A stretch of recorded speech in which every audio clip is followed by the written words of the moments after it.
From the National Newsroom of the Canadian Press, I'm Rob Westgate. New health restrictions stateside linked to an Ebola outbreak in Africa have forced a U.S.-bound flight to divert to Montreal. Online plane tracker FlightAware says the flight was en route from Paris to Detroit. It landed at Trudeau International Airport. The airline, Air France, says a passenger from the Democratic Republic of Congo was denied entry to the U.S. It says it's due to new American rules that travelers from certain countries, including the Congo, can only enter the U.S. through Washington. The restrictions come as a deadly outbreak of a rare type of Ebola sweeps the Congo and neighboring Uganda. The World Health Organization has reported almost 600 suspected cases and 139 suspected deaths. Aaron Sousa, The Canadian Press. Meanwhile, one person in Ontario is in the hospital where they're dealing with a series of tests, including for Ebola. Ontario's health minister says the patient is being tested out of an abundance of caution due to their travel history. The Democratic Republic of Congo and neighboring Uganda are struggling with an outbreak of a rare type of Ebola.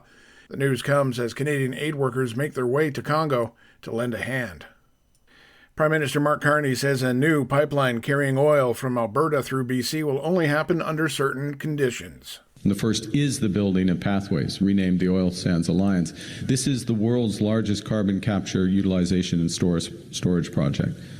Secondly, it requires that British Columbians should share substantial economic and financial benefits from projects that include or impact them.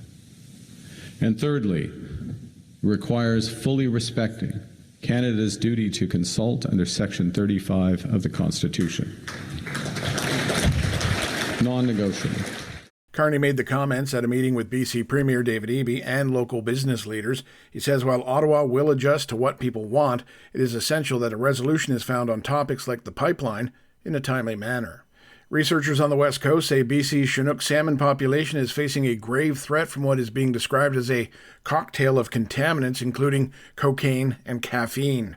The researchers say that the fish, tested from several sites in the lower Fraser River estuary, could be at risk, along with the endangered whales that eat them. Senior author Tanya Brown says 16 of the contaminants were deemed priority contaminants, meaning their concentrations were high enough to potentially have adverse effects on aquatic life. And finally, a cabinet shuffle is expected to be announced in Alberta today. Premier Danielle Smith has not said just who might be on their way in or out. At least two key ministries are up for grabs. Finance Minister Nate Horner and Hospitals Minister Matt Jones have both announced that they'll be stepping down after deciding not to seek re-election in 2027. This is the Canadian Press. In sports, in a PWHL first, the Walter Cup Trophy is staying north of the border here in Canada.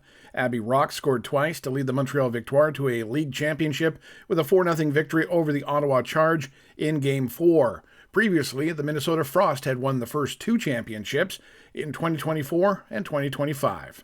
Now over to the NHL Stanley Cup playoffs. Dylan Coghlan scored his first goal of the postseason to get the Vegas Golden Knights rolling in their Western Conference final by holding off the Colorado Avalanche 4-2. Game 2 is set for Friday night. Meanwhile, the East final between Montreal and Carolina will begin Thursday.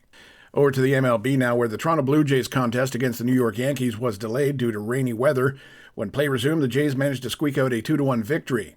Earlier in the day, the Jays had got some bad news. Right-hander Jose Barrios will miss the rest of the season after undergoing Tommy John surgery. The 31-year-old pitcher is signed through the 2028 campaign. From the Canadian Press, I'm Rob Westgate. Thanks for listening. Don't forget to follow and subscribe. For more of today's top stories, visit thecanadianpressnews.ca.